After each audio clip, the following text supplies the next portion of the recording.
에, 로버트슨 도슨이라고 하는 이 학자가 로마의 흥망성쇠를 집필하면서 로마의 멸망의 원인을 가정의 붕괴에 두고 있습니다. 그 말이 옳은지 그런지를 따지려고 하는 것이 아니고, 어쨌든 로마는 영원히 안 망할 것이라고 생각했는데 한순간 망해버렸습니다. 이런 차원에서 오늘 이 시대를 살아가는 우리들의 모습을 보면 가정이 많이 붕괴되고 해체되고 있습니다. 그래서 붕괴되는 가정, 해체되는 가정, 이러한 비극적인 결과를 얻지 않고 아름다운 가정을 지키기 위해서 우리는 매월 5째 주가 있는 그 주간에는 한가족 예배를 드립니다. 모든 가족이 나와서 함께 한자리에서 하나님을 예배하는 그 속에 하나님이 가정을 세우신 은혜의 DNA가 넘쳐나기를 바라는 담임 목사의 충정이 있어서 이 예배를 드리니까 좀 협소하고 좀 소란할지라도 이 예배에 적극 참여하셔서 하나님의 뜻을 이루는 가정들이 되는 그 축복이 있기를 바랍니다. 우리 다 한번 옆 사람에게 한 번 더 축복하며 인사합시다. 가정을 바로 세우십시다. 한 번 더요. 당신의 가정이 행복하기를 바랍니다. 인사하겠습니다.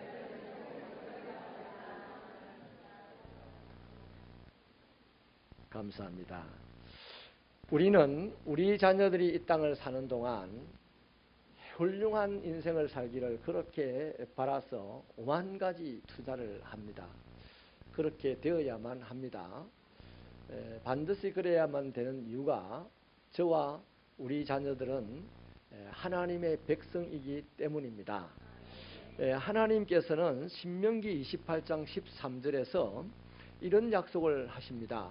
너로 머리가 되고 꼬리가 되지 않게 하시며 위에만 있고 아래에 있지 않게 하실 것이다. 이런 말씀으로 약속을 하십니다. 그렇다고 해서 우리 부모들이 하나님께서 하실 거다 생각하고 가만히 자녀들을 내버려 두면 큰일 납니다. 그 약속의 말씀을 믿으신다면 우리 하나님의 지침대로 우리 자녀들을 길러내어야만 하는 겁니다. 하나님의 백성들이 어떻게 자녀들을 길러야 자녀들이 우리가 원하고 하나님이 약속하신 대로 훌륭한 인생을 이 땅에서 살아갈 수 있느냐, 세 가지 비결을 오늘 본문에서 제시를 하고 있는데요. 첫째는 여호와를 아는 사람으로 자녀들을 길러야 합니다. 오늘 본문은 엘리 대제사장의 두 아들에 대한 언급으로 시작을 하죠. 안타깝게도 그들의 행실이 매우 불량했습니다. 왜 불량했습니까? 성경은 여호와를 알지 못하였기 때문이라고 합니다. 여러분, 이런 차원에서요, 대제사장의 아들, 그 나라에서 제일 하나님을 잘 알고 제일 열심히 섬기는 대제사장의 아들도 하나님을 알지 못하였고 불량한 자가 되었는데, 우리는 대제사장만큼 하나님을 알지도 못하고 또 대제사장만큼 하나님을 섬기지도 않으면서 내 자녀가 하나님을 잘 알 것이다 생각하면 큰 오산입니다. 그래서 여러분, 이 대제사장의 두 아들이 하나님을 알지 못하여서 불량한 삶을 살았다.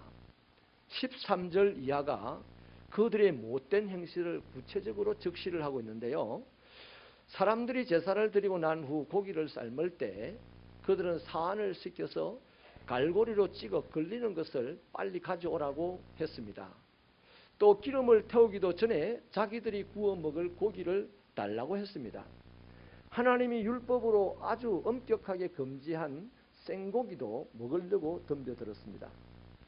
사람들이 하나님께 제사를 드린 후에 주겠다고 하면 억지로 빼앗아 가곤 했습니다. 뭐 이를테면 그냥 줄래? 얻어맞고 줄래? 하는 식이었죠. 그러니까 하나님께 제사를 드리러 온 모든 백성들에게 이들의 하는 행위는 깡패를 능가하는 행위였습니다. 여러분, 이 홈리와 비느하스가 세상에 나가서 절도를 하고 범죄를 하고 깡패짓을 했는지 그건 몰라요. 그런데 교회에서 그랬어요. 하나님의 백성들을 상대로 그랬어요. 그래서 성경은 그들이 여호와의 제사를 멸시했다 이렇게 평가를 하고 있습니다. 사랑하는 여러분, 이 대제사장의 두 아들은 하나님께 제사를 드릴 때 임하는 영적인 은혜는 맛보지를 못했어요. 그러니 깨닫지도 못하는 거죠. 반대로 기름 섞인 고기 맛, 아직 피가 철철 흘러 넘치는 그 생고기 맛은 너무나 잘 알았어요. 즐겼습니다. 심지어 나중에는 성전에서 봉사하는 여인들을 불러다가 성놀이개로 삼기까지 했습니다. 그러니까 여호와를 알지 못한 대제사장의 아들, 아무리 대제사장의 아들들이었다 할지라도 여호와를 알지 못하니까 그냥 교회 안에서 육체적인 쾌락, 먹는 것에 대한 쾌락, 뭐 이런 것들에만 탐닉하면서 살았던 것이죠. 대제사장의 아들로 태어났으면 아버지가 죽으면 대제사장이 될 자입니다. 또 성전에서 늘 살았어요. 아버지를 대신해서 온 백성을 하나님께로 인도하고 어려운 백성들을 살피고 구제해야 될 그런 자격을 가지고 있는 사람입니다.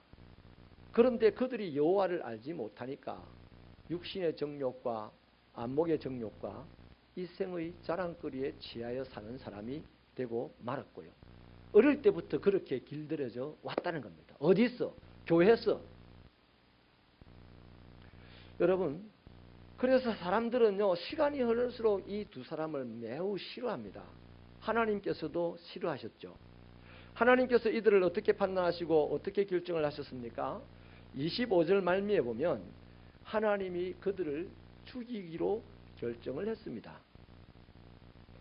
정말 부모가 원하는 만큼 훌륭한 인생을 살아서 백수해야 되고 또 하나님이 약속하신 만큼 반드시 그렇게 되어야 되고 마땅한 자들이 어떻게 하나님에게 죽음을 당할 자들이 되었느냐.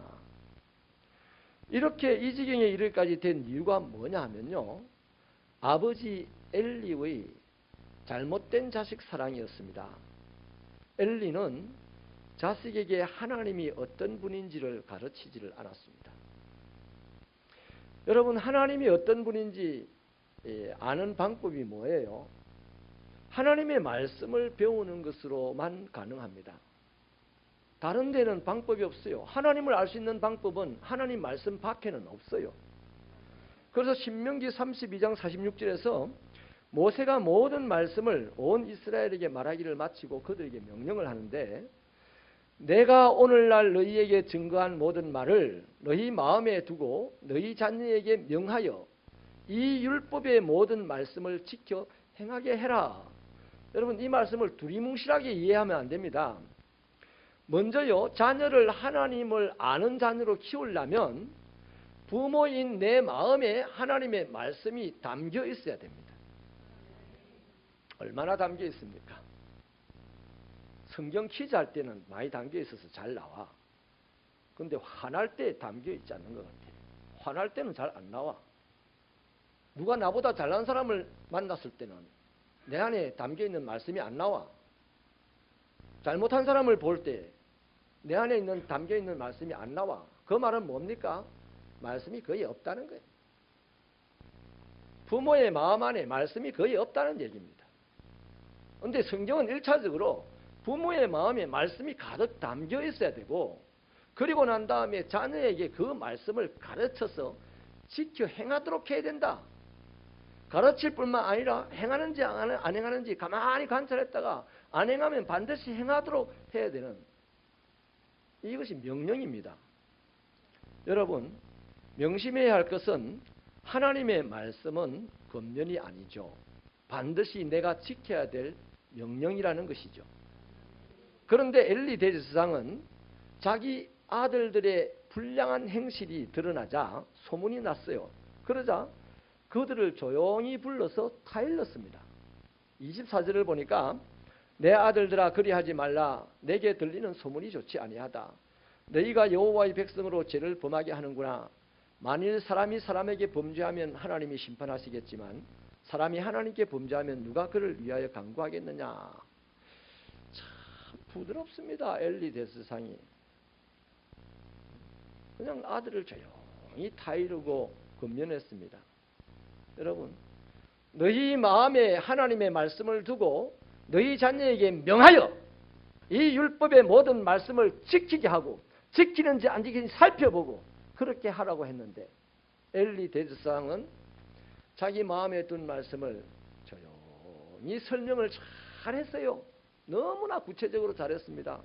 그런데 그것이 겉면으로 끝이 나고 말았어요. 여러분, 명령은 반드시 심판을 예고하고 있는 것이 명령입니다. 복종하지 않으면 그 명령 불복종에 대한 책임을 지우는 거죠. 그러나 권면은 부탁에 불과합니다.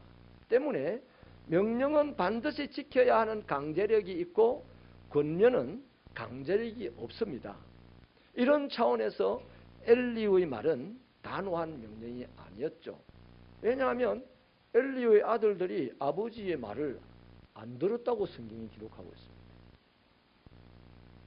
여러분, 목회를 하면서 신자들의 행동을 볼 때 가끔요, 저분이 과연 하나님을 알고 계신 분인가 하는 의아심이 들 때가 있습니다.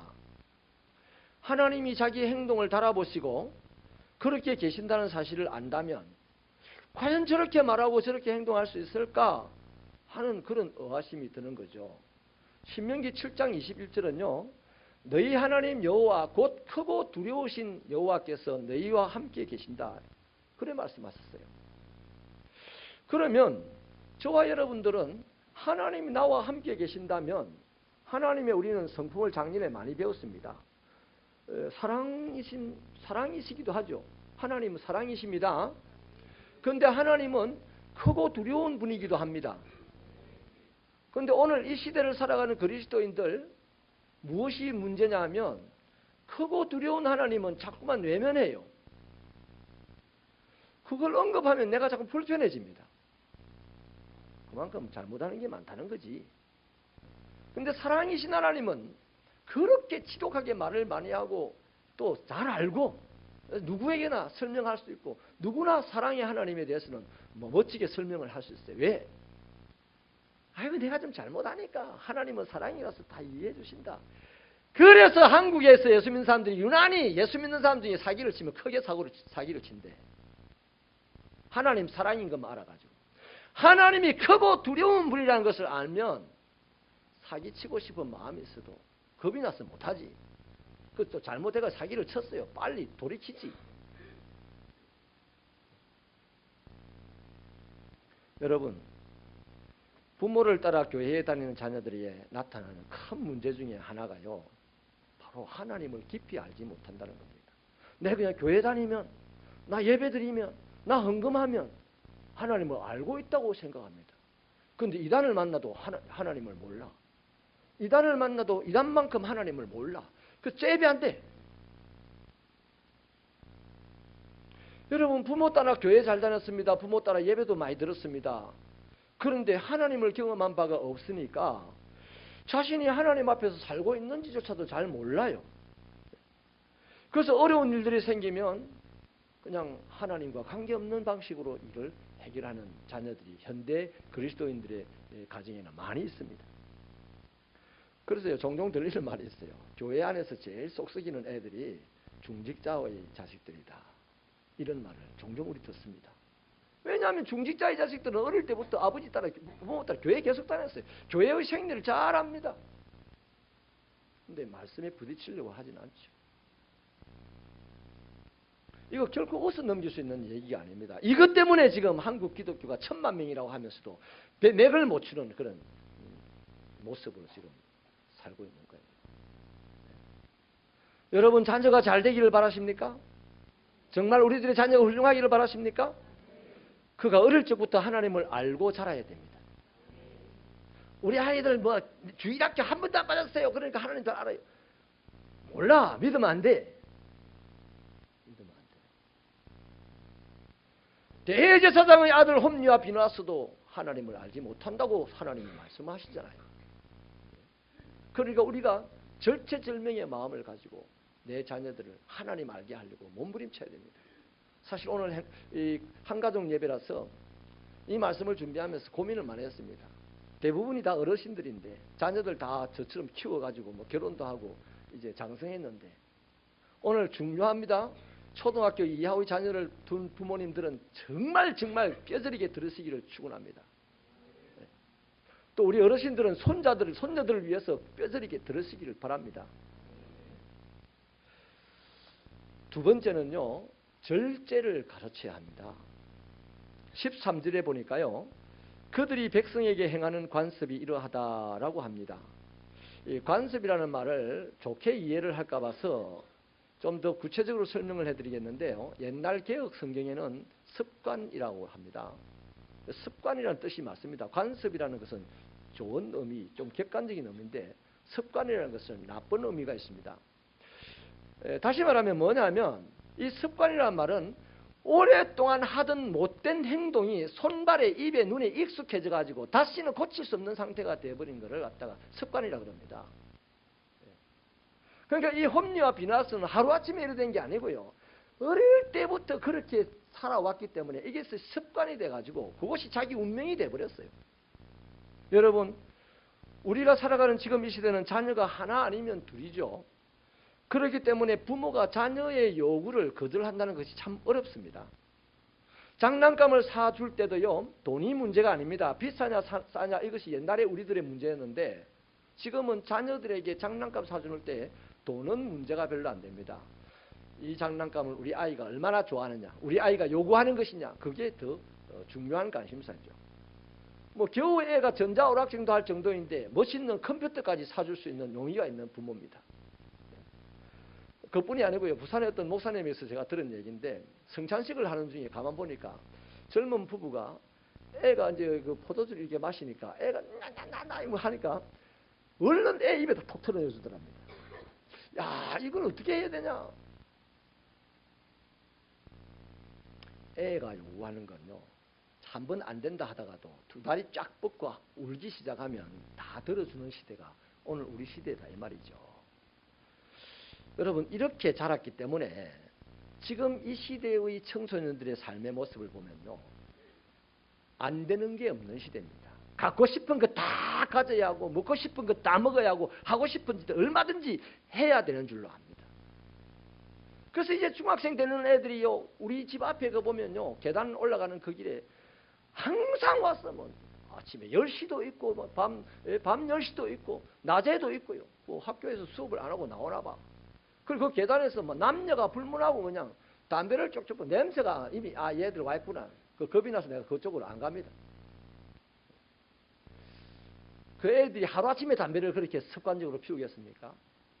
저 어릴 때부터 그렇게 부모를 통하여서 안 되는 게 있는데도 불구하고 자기의 생각 속에는 안 되는 게 없는 줄로 생각하고 산다는 거예요.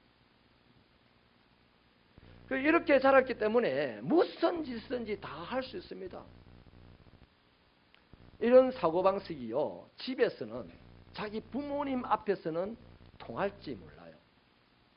그러나 점점 자라면서 사회에 나오면 절대 안 통합니다. 그런 애들 가만 안 놔두죠. 더구나 하나님 앞에서는 천만의 말씀이죠. 통할 리가 없습니다. 엘리의 두 아들이 이런 식으로 자랐다는 거죠.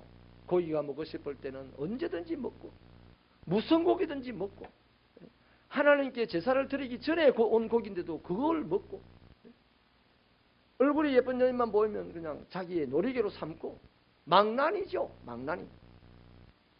엘리의 아들들의 이 무절제한 행동들은요, 잘못된 습관으로 이어져 갔고 결국에는 비참한 죽음을 당하게 됩니다. 그러나 18절에 보니까 엘리의 두 아들과는 영딴판인 한 사람이 소개되어 있죠. 사무엘입니다. 사무엘은 어렸을 때부터 세마포 에봇을 입고 여호와 앞에 섬겼다. 이렇게 18절이 이 말씀을 합니다. 그러니까 어머니가 매년 한 번씩 세마포 겉옷을 만들어서 그 어린 아이에게 입혔던 거죠. 여러분, 이 겉옷이라는 거 중요합니다. 예배당에 나올 때요, 깨끗하고 품위 있는 옷을 입고 오십시오. 겉옷을.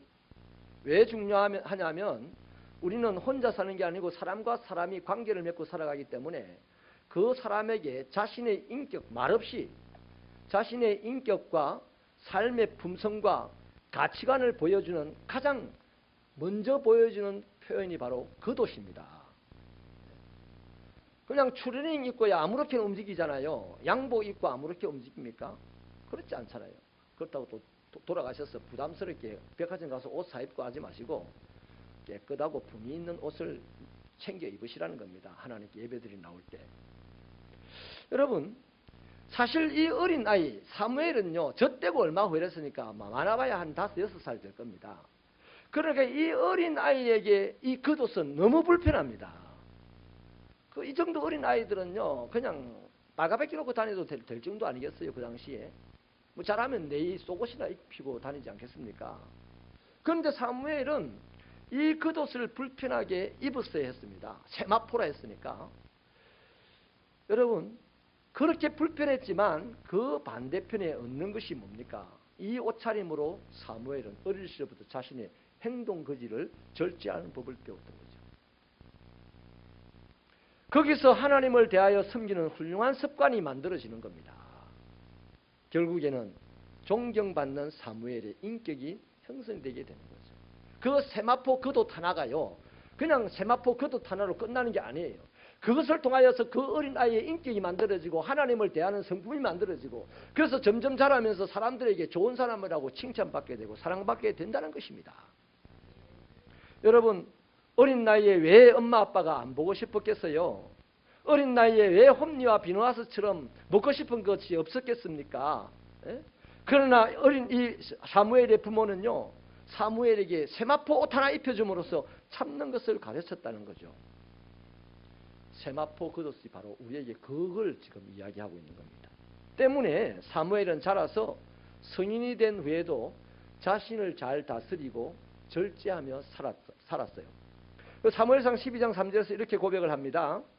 누구의 소나 누구의 나귀를 빼앗지 않았고 누구도 속이지 않았고 누구도 억압하지 않았고 누구에게도 뇌물 받은 적이 없다. 있으면 누가 말해봐라. 뭐 이렇게 얘기를 하는 거죠. 심지어요, 훗날에 자신의 그 국가 지도자의 자리도 아들에게 넘겨주지 않고 사울에게 넘겨줘요. 여러분, 사울은 누가 봐도 아무도 모르는 사람입니다. 그 당시에 망한 베냐민 지파의 후손이잖아요. 언감생심, 이 귀한 자리, 지도자의 자리를 자기 아들에게 물려주고 싶은 사람 없겠습니까? 서울의 M교회 그 할아버지처럼. 있어요. 마음은 그럴 겁니다. 사무엘도 마음은 안 그렇겠습니까? 그러나 하나님께서 사울이다 라고 할 때 사울에게 그냥 기탄 없이 자기의 자리를 넘겨주더라는 겁니다. 뭐가 있었어요? 참을 줄 알았어. 절제할 줄 알았어. 그렇게 할 수 있는 것입니다. 오늘 예수 믿는 사람들이요, 신앙이 좋은 것 같고 열심히 하는 것 같지만 이 절제가 부족해가지고 사고 치는 신앙인이 얼마나 많습니까? 교회 안에서도 행패 부리는 신앙인이 얼마나 많습니까? 절제가 안 되는 거예요. 절제가 안 돼서 그래요. 우리들의 자녀들이 훌륭한 인생을 살기를 원하신다면 내 자녀들에게 절제를 가르칠 수 있는 부모가 되시기를 축원합니다. 세 번째는요, 자립심을 가르쳐야 합니다. 엘리의 두 아들은 태어나서 죽는 날까지 스스로 한 일이 하나도 없어요. 항상 사람들에게 둘러싸여서 대접만 받고 살았습니다. 엘리의 두 아들은 남들의 수고로 말미암아 모든 것을 누리면서 살았어요. 남들을 위하여 수고하기는커녕 스스로를 위하여서조차도 수고한 적이 없었습니다.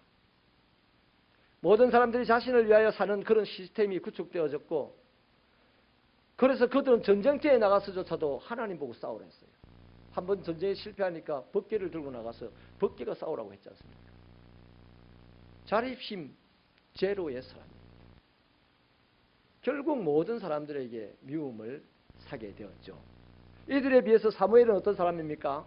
태어나 젖을 떼는 해부터 그는 부모를 떠나 성전에서 섬기면서 살았습니다.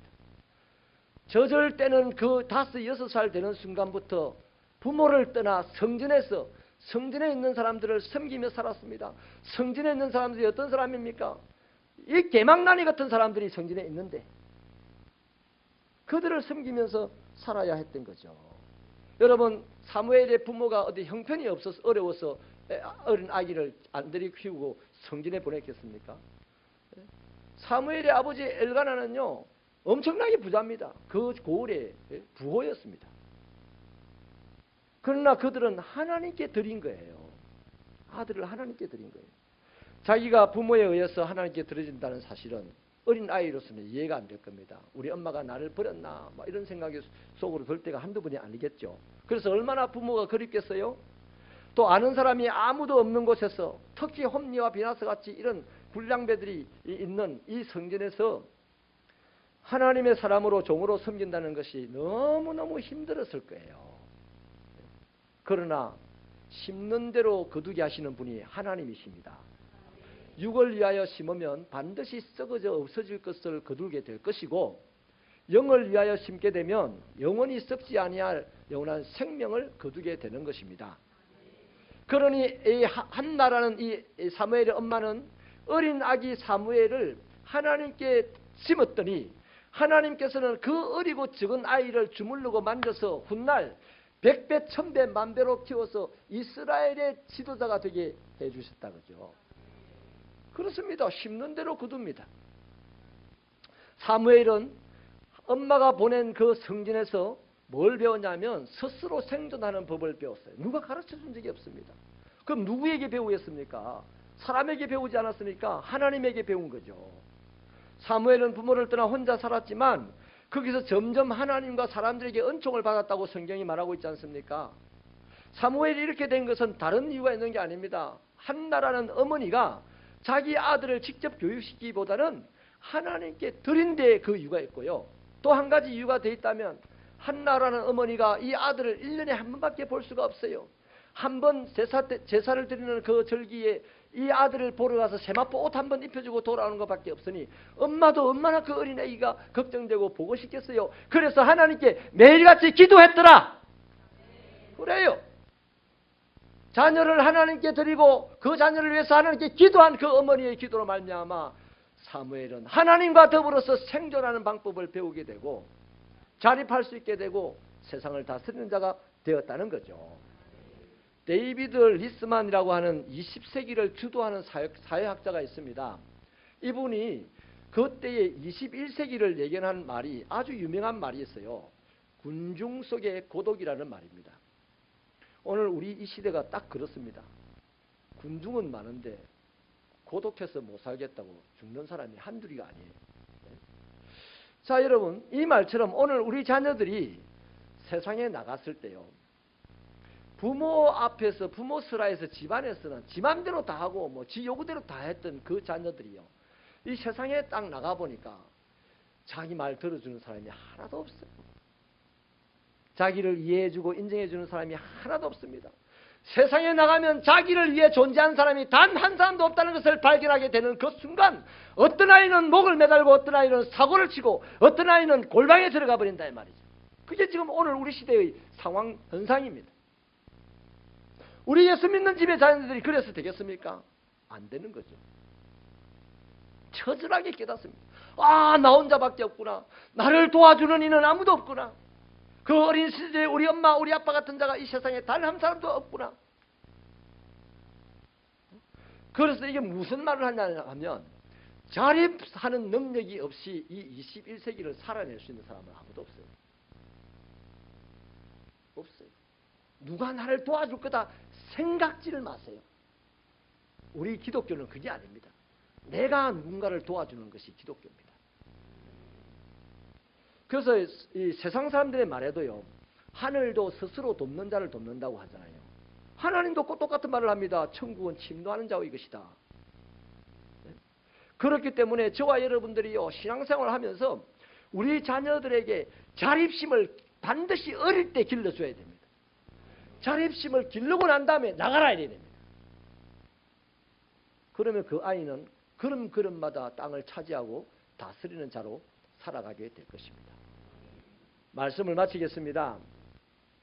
저와 여러분은 아이들을 학교에 보내죠. 보내야 되죠. 그러나 맡기지는 마세요. 학교에 맡기면 안 됩니다. 맡기는 데는 오직 하나님에게만입니다. 학원에도 보내야 됩니다. 보내야 되죠. 그러나 학원에 맡기지 마세요. 학교든 학원이든요, 그들은 우리 자녀들에게 지식을 가르쳐주는 기관이지 우리 자녀들을 맡아주는 기관이 아니에요. 우리를 맡아줄 수 있는 능력도 없어요. 맡아줄 수 있는 분은 유일하게 하나님밖에 없어요. 그래서 하나님에게 아이들을 맡기고 하나님께 맡겼으면 그 아이를 위해서 기도한다면 그 아이는 하나님의 손으로 멋있게 자라나서 반드시 부모에게 영광을 보여줄 줄로 믿으시면 아멘입니다. 오늘 우리가 보았던 이 엘리는요, 아들들이 죽을 짓을 하고 있다는 사실을 몰랐던 사람이 아니에요. 알았어요. 그 당시에 하나님에 대하여 가장 깊이 알았던 사람이 엘리입니다. 그런데 자기 자식이 이 짓을 하면 죽을 것이라는 것도 알았는데 그냥 권면만 하고 끝을 냈어요. 왜 그렇겠습니까? 아직 안 급해. 아직 급하지 않아서 그렇습니다. 이것에 대하여서 하나님이요 이렇게 말씀합니다. 우리가 안 읽었는데 29절에 네가 나보다 자식을 더 사랑하였다 이렇게 말합니다. 여러분, 수술하는 외과 의사가 만화책만 내보고 이렇게 있다가 갑자기 수술실에 들어가면 사고 날 가능성이 많습니다. 수술을 하는 외과 의사는요, 틈만 있으면 수술과 관련된 서적을 들여다보고 해야 됩니다. 그래 딱 긴장된 상태에서 수술실에 들어가야 정확하게 수술을 할 수가 있어요. 여러분, 자동차 면허증을 가지고 세계 랠리 대회에서 1등을 했다고 그 경험을 가지고 지금 개발된 로켓 제트기를 내가 운전하겠다고 제트기를 타면 누가 태워주지도 않겠지만 만약에 힘으로 탔다고 그래 올렸다고 칩시다. 그 사람 살아요? 죽어요? 죽어요. 오늘 이 시대에 이런 젊은이들이 많습니다. 아무것도 모르면서 모든 것을 아는 것처럼 생각하고 살아가는 자들이 너무 많아요. 여러분, 이 세상이 이렇다면 오늘 우리는 어떻게 해야 됩니까? 저도 여러분도 알아야 돼. 누구를? 이 세상에 가장 깊이 먼저 많이 알아야 될 것이 하나님을 알아야 됩니다. 절제를 알고 가르쳐야 됩니다. 자립심을 알고 가르쳐야 됩니다. 왜냐하면 저와 여러분이 누굽니까? 베드로 사도가 말하기를 왕같은 제사장이라고 했습니다. 거룩한 예언자라고 했습니다. 그러니 우리에게 하나님이 기대하시는 바가 뭡니까? 훌륭한 인생이 되는 것을 기대하는 것잖아요. 많은 사람들을 생명 가운데로 이끌어 나오기를 기대하잖아요. 우리도 그걸 바라지 않습니까? 그렇기 때문에 다른 어떤 것보다도 오늘 이 세 가지 하나님을 아는데 열심 내시고 절제하는데 열심 내시고 자립하는데 열심 내셔서 그것이 부모의 것이 딱 되어가지고 자식들에게 가르치신다면 그 자식은 우리보다 100배로 능가하는 위대한 인생을 살아가게 될 줄로 믿습니다.